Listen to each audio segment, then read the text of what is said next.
This is your next retro gaming upgrade. eXtremeRate was kind enough to send me several shells to upgrade my controller game. So today I will show you how easy it is to swap your old dusty GameCube controller into a nice, sleek, soft touch plastic shell. But first, I just have to brag a moment about their products. I've been a big proponent of their Switch shells, and I'm still in love with the clear shell swap I did on my Switch nearly a year ago. That's why when they reached out about sending me over a few of their products to review, I jumped at the offer. If there's only one eXtremeRate fan, that's me, and if there's none, I'm dead. eXtremeRate also allowed me to give you all 10% off with code Boolean, so check out the link in the description and use that code at checkout. Alright, I won't hold you up any longer, let's crack this bad boy open. Everything you need to complete the swap comes in this box, even the screwdrivers.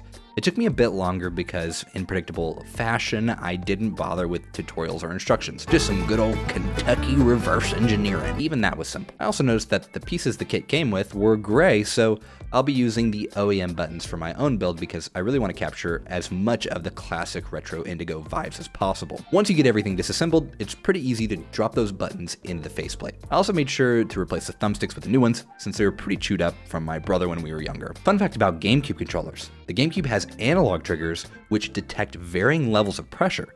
You can see on the board this is accomplished with a button pressing on a slider. The triggers are a bit harder to assemble as they have this lever mechanism, but as long as you eyeball how they came together on the OEM controller, you can put it together pretty easily. If at any point you do get lost, however, eXtremeRate also has in-depth tutorials on their YouTube channel for all their kits. Next, pop the motherboard right on top. Then once you have everything set in the bottom half and the top half of the controller, you can sandwich them together. Also, if you forget the Z button like I did, make sure to pop that in at the last minute.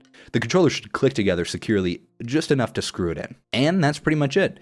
I might take the original cord and swap it with a braided cable later, but that's for another day. I love this shell swap, and I don't know if you can tell on camera, but the soft touch plastic makes a huge difference. It feels like an in-between of plastic and rubber, not so much squishy as rubber is, but that soft matte finish is just crazy. There's also a large range of color options on the eXtremeRate website, and if that's not your speed, go check out some of their other controller options, and don't forget to use code Boolean while you're there. As for the GameCube, I'm eyeballing some of those clear GameCube shells, but I'm not sure which one would go best with the Indigo shell swap I just did. Let me know in the comments what color I should do, and I'll feature a comment in that video. One of my goal projects this year is to fully modify my GameCube to create the ultimate GameCube, but knowing all of the other projects I have piling up, we'll see when I get to that. Anyways, I hope you all enjoyed the video, and I'll see you next time.